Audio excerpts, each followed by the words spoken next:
Many of these devices look simply like a piece of metal or metal with a protruding piece that engages the firearm and makes it a fully automatic weapon capable of discharging hundreds of rounds in a short period of time.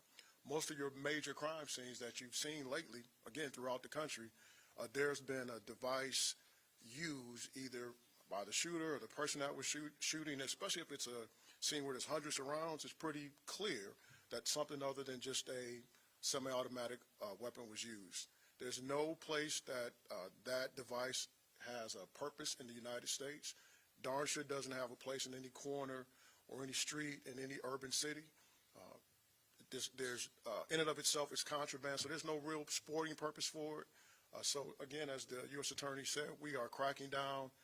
My Assistant Special Agent in charge, Ms. Cunningham, and myself have made a proposal to surge some resources here to try to assist in combating the problem with the machine gun conversion device. Thank you. So good morning. As we continue to work to combat gun violence in our city, we continue to see Glock switches used or semi-automatic machine gun devices used in many of these cases. The case this weekend that occurred in North Birmingham, we believe fully automatic weapons were used in that case. Where we used to see a dozen or less shell casings on a scene, we're seeing 75 to 100 or even more than 100 on a crime scene because, as you'll see after shortly, how quickly these rounds are fired from these weapons. There's a lot of damage that can be done very quickly because of these weapons. As ATF just said, there's no place for these things in our city or in our state or in our country. And the damage that it's doing to our citizens and to families is just absolutely destroying them. It's a lot of destruction very quickly. But we're seeing a lot of these devices. We're recovering a lot of these guns with these devices, but there's still a lot of them on the streets. Most of our criminals are using these devices. They have them because they know of what it's capable of, and they're just out to cause harm to a lot of our citizens. And so we've got to work with our federal partners, our state partners, to get these things off of the streets, to hold those accountable who possess these weapons, and make our city a safer place. So we look forward to working with our federal partners, all of them, and making our city a safer place. But we've got to get these things off of our streets. So one thing that's important to know about switches is that there is not a companion state law that prohibits them or the possession of them, so we take cases federally. Our office has been committed to investigating and prosecuting switches for years, but as we've seen this problem escalate, we feel like now is the time to really try to do more. So through Operation Flip the Switch, we're focusing on three general areas. The first is we are prioritizing these prosecutions. Switches are illegal at the federal level, and so we are committed to prosecuting the possession and use of switches when we see that in Birmingham. The second thing is that we're partnering with our state and local law enforcement for training and officer awareness. ATF is going to work with BPD, the Sheriff's Office, and others in our county to make sure that all officers know about these devices, know what they're looking for, and know who to call when they find one. The third thing we're going to do is we want to increase public awareness, and we want to increase the knowledge that the general citizens have about switches, what they look like, how they operate, when you see one, who to call and report that to. And so in doing that, we are going to partner with Crime Stoppers because the important thing is to get these off the street. The kind of creative thing about prosecuting Glock switches is a lot of times it does not require witness testimony. These are evidence-based prosecutions. And so if you see one and you report that to Crime Stoppers, we have no need to come and have you testify in trial. So we can prosecute those based on those tips. ATF will investigate those and we'll prosecute those at the federal level. So we're really asking the public to look at this, to be aware, and to report when you see someone with a Glock switch or know about someone with a Glock switch or someone who is making Glock switches in your community. If you report that to Crime Stoppers, then we'll take it from there. This is a whole of law enforcement approach, and I am so pleased that we have Mayor Woodfin here with us today. the mayor knows the important role of the community plays when it comes to violent crime, combating violent crime, and particularly gun violence and these very deadly and dangerous switches. So he's a great partner on these issues, and I'm thrilled that he's going to have a few remarks for us today.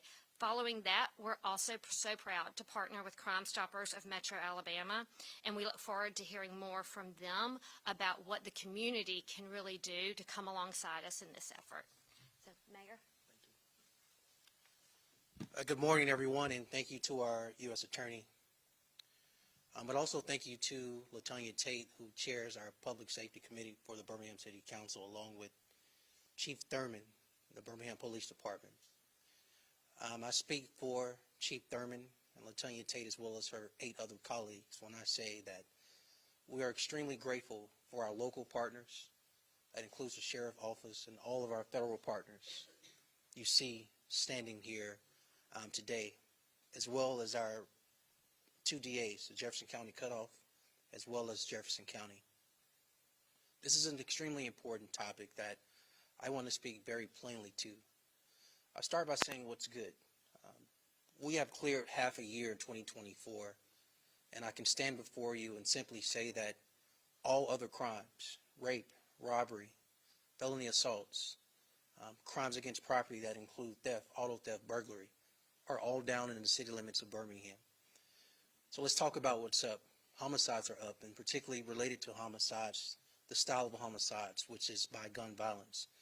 And then by gun violence, there are particularly these devices that are used on guns, Glocks, Glock Switches, which allows semi-automatics to be converted to automatic.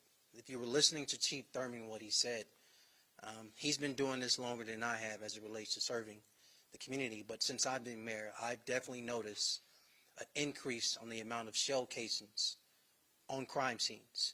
That simply states that Glock Switches are being used more.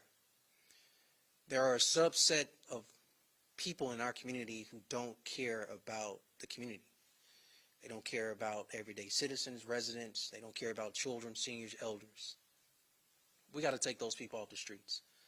They're riding around with these Glock Switches, and their intent is to inflict massive amount of casualties and carnage as they can. And unfortunately, what we've seen even this past weekend, because of that, because of these type of devices, too many innocent people are being killed. So with that, it's simple, as the U.S. Attorney has said, we collectively, and grateful for these federal partners, are ushering in resources through coordination and partnership with the laser eye on getting these type of devices off the streets. And I just want to encourage the U.S. Attorney and everyone else that's listening to this, sit them down for all 10 years. Because they only want to harm people in our community. With that said, there is another important partner, as the U.S. Attorney has said, and that is Crime Stoppers. Citizens listening to this, I'll say it, Frank will repeat it, there's a number you can dial. If you are aware of a person that has Glock Switches or the 3D printer that makes them, because we want to go after everyone, please dial 205-254-7777. Again, that number is 205-254-7777 to dial Crime Stoppers. Share with us the information, who actually has a Glock Switch or who is making them. With that, I bring you Frank Bearfield with Crime Stoppers to give you more information. Thank you, Mayor. I don't know how I could just say again what the mayor just told everyone. Crime Stoppers pays a reward for the issuance of a felony warrant or the arrest of someone for a felony, and certainly owning, just possessing these switches is a felony in and of itself. And I know the very next question that someone will ask is, what sort of reward am I going to get paid if I provide this information? And it could range from hundreds of dollars to thousands of dollars, depending upon the significance of the information that you provide to us. And when we provide this to law enforcement, they may go in and find a 3D printer with 300 of these switches available. That would result in a very high reward. If you find one that someone's carrying around in their pocket, that's just as illegal as having 50. So it would be very important that we receive the names of anyone who's concealing or carrying these switches, and there'll be a good reward there. We approve our rewards every week, so you can literally provide a tip this week and get paid for it next week. Thank you. I think that concludes our prepared remarks, but all of our partners would be open to taking questions from the podium or one-on-one if anyone has any. We get news releases from you on Glock Switch prosecutions, hit one comes here, one comes here, one comes there. Do you have a number of prosecutions that y'all have carried out on switches that we could get? So in the past about year and a half, I would say we've done about 41 cases. Some of they're in various stages. Some are in investigations, prosecutions, sentenced. I think 10 have finally been sentenced, gone all the way through in that time period. But we're at about 40 of those. Are there any particular challenges in prosecuting a switch case? So normally, no, none that are particularly challenging. Like I said, the nice part is that it's evidence-based. So as with anything, there are elements we have to prove, and a lot of times it requires ATF to verify that it is a Glock switch or a switch. And we colloquially call them Glock switches. They are not made by Glock. A lot of times they'll have, the people who make them will put Glock on them, but they're not associated with Glock in any way. They're not associated with any legitimate firearms manufacturer. But we don't have any particular challenges, but it is one of the things where a lot of times it just has to work through the system of, because our friends at BPD and the sheriff's office are the ones that are seeing those at the local level, and then they work with ATF to investigate those, and then they bring them for prosecution in our office. So sometimes it takes a little while, but there are not any particular challenges to it. Just to kind of piggyback off on some of those numbers, what are you seeing in Birmingham and Jefferson County compared to other parts of the northern district? So we have seen higher numbers in Jefferson County, Birmingham, Jefferson County. We've seen some in Tuscaloosa as well. We did a push in Tuscaloosa where we, in 1 month, I believe, indicted about 10 Glock switch cases there. But I would say most of what we're seeing is probably in Birmingham. We're seeing some in Huntsville. They are everywhere in the district. They are used the most, it seems like, in Birmingham and Jefferson County, if that makes sense. Are there a lot of people making them? Have you seen a lot of people are making them here locally in this one? So we know when they first started, and Marcus may be able to speak to this a little bit more too, but when they first started, we were seeing them being imported even from other countries. Now we have started seeing them being manufactured with a 3D printer in the district. They'll come. HSI and the Postal Service are very much aware of that, and they run operations looking for ones that come in through the mail, but we've kind of seen them now come in lots of different ways. And Marcus, you may have more thoughts on that. I think Prim was spot on. Initially, the importation described as something other than a machine gun conversion device. HSI has done a great job dealing with illegal importation of them, but it became easy with a 3D printer, cost effective with a 3D printer, that you can manufacture this piece of filament, hard plastic, attach it to a gun, and you're in business.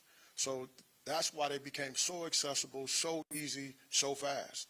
It's not something that you got to take a machine and lathe, and it's not that. It's literally a 3D printer and a program, and you've got a machine gun. How are most of these recovered? Are they when you recover the weapon, or are you finding them on persons, or how are you recovering the switches? That may be more for you. So a lot of time it's usually our officers in the field, whether it be us, Jefferson County Sheriff, or some of our other local partners.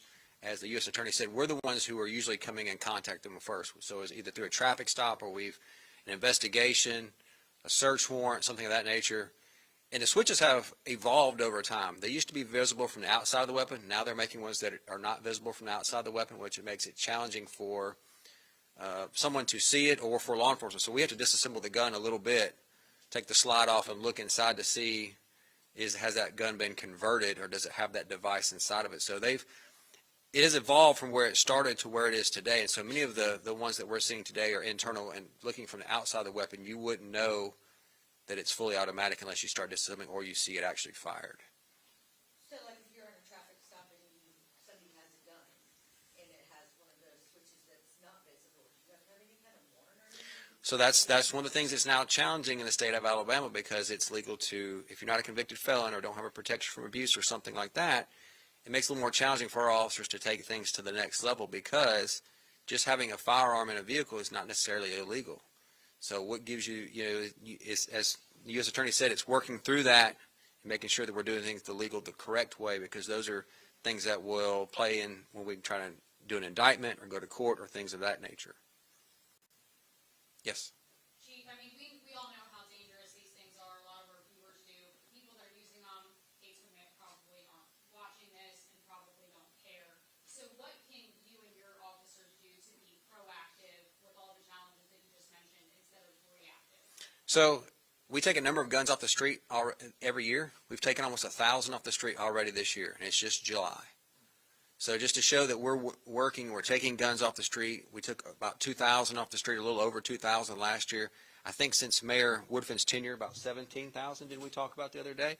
So since 2017, BPD has taken about 17,000 firearms off the streets of Birmingham. So we continue to do our part. There's just so much of it. It's so prevalent among a small group of our population. It's challenging. It's not that we're not trying. It's not that our men and women aren't working hard. And the mayor touched on earlier, crime's down about 11.5% in the city of Birmingham right now. The problem is we have this massive we have a homicide problem, and that's the one that's the most violent. That's destroying families. That's taking people away. They're losing their lives. And so that's where we've got to work. If we can get a handle on this, we can have an impact on our homicides, and we can continue to make Birmingham a safer city for everyone. Chief, I just want to add, you said those criminals are probably not watching this, and you're right, but their mother, grandmother, family members, friends, and a host of other people they know are. So our conversation with them is very direct and simple. Your son, your loved one, your grandson, they'll have to sit down for 10 years if they're riding around with this. I'm pretty sure this message, this is not in isolation. We'll continue to have this conversation about, let's just say, feds watching. And we're going to usher in, over-communicate, not just usher in resources, but over-communicate to the community. This is illegal. These are the consequences. And I'm quite confident that information will continue to get out to those who are riding around with this illegal device. And to piggyback off what the mayor just said, when you talk about other family members watching, some of those family members know what the people in their families or the people who come to their homes are carrying. Those are the people we need to either call Crime Stoppers, call law enforcement, and give us that information so we can take action and get those weapons off the streets of all of our communities. Because it's not, as the U.S. Attorney said, it's not just Birmingham. We see more of it here, but it's all across our state, and we never know where it's going to rear its head. So those are the people that we need to call. There are people who know, and as the mayor said time and time again, I have too, there are people who know what people are doing, who they're interacting with. That's the information that law enforcement needs. That's the missing piece that's missing here in Birmingham. If everybody really wants to know what the missing piece is, it's that community engagement. The mayor has really harped on it a lot in the last few weeks, really hard this week. That's the piece we're missing. And BPD has shown this year, if you will give us that information, we've acted very swiftly, and with some of our federal partners too, in getting people off the street within a couple hours. So we are doing our part, but we're missing that one piece, and that's what we really need today is that community engagement. Why do you think these people don't come forward? Like now we're starting to see these homicides are being connected to other homicides and other lives that are lost. Why do you think these people I'm just going to be real honest. If it doesn't affect them, they don't care. Just being very honest. There's a lot of people who watch what goes on in our city and other parts of the state, but if it doesn't directly affect them, they honestly just don't care. And then there are some that are just in fear of potential retaliation. There's the other piece of maybe that person who's doing those illegal things is providing things for them. As the mayor has said earlier this week, providing safe harbor, providing things of clothing, food, shelter, other things for them. So that's why they stay with that person, or that's why they don't say anything about what that person does. And that's just the honest truth about it. Is the county or state going to try to match what the federal penalty is as far as the 10 years is concerned? I think that's a good question. I think I'd probably speak for the mayor. I think that we would like to see some legislation that deals with these devices. We would encourage our legislators and state representatives to please put some legislation in place so that the state of Alabama can deal with these individuals as well as the federal government.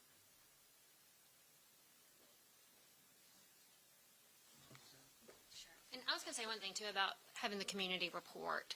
I have small children. I understand that, and to the chief's point, there are some people who just live in fear of reporting, and I cannot imagine the choice of having to decide whether or not you're going to report a crime and maybe subject your family to crime and to danger versus continuing to live in a community where you don't know if your children are going to be safe playing in your front yard. I cannot imagine that situation, and I know that is a Hobson's choice. That is why I think this is an opportunity for the community. Again, you're going to see on this demonstration the firepower behind using this Glock Switches is a machine gun. There's no need for anyone on our streets to have this type of device and this type of firepower. It is almost impossible to control the spray of those bullets and the number of bullets. Again, you would not have to testify. You simply have to report it, and we will take it from there. So this is one way that you can anonymously make a difference in your community without subjecting yourself and your family to that kind of danger or retribution that people are concerned about. So we really encourage folks to look at this as a way to make a difference in your community without bringing any problems onto yourself. So if there are any other questions, we're happy to answer them. Sorry, yes. You mentioned Huntsville, and that they're seeing these switches in Huntsville, but not so much, not as much as Birmingham. Is it only a matter of time before growing cities like Huntsville is going to see much more updates? I mean, I think we will continue to see it, and I think ATF would say that, I don't want to speak for Marcus, but I think he would say that this is what we are trending, where we are seeing it going. We see violent crime kind of move across the country a lot of times, and the things that happen in other places, then we watch it come here.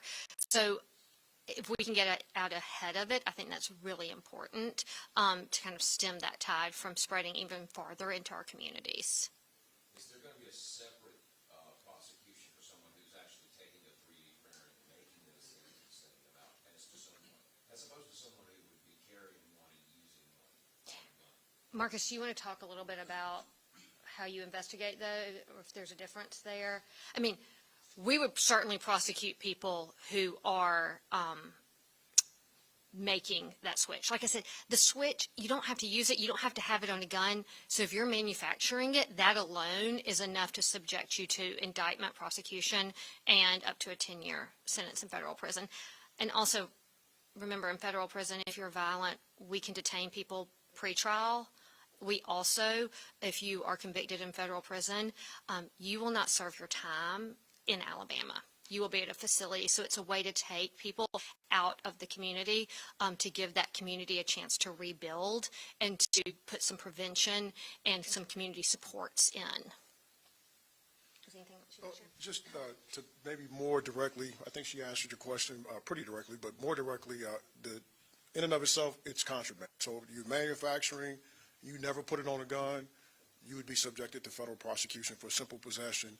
We'd like to know if someone knows a manufacturer, by all means call Crime Stopper, because that person is responsible for putting multiples on the street. Absolutely, we would be interested in that.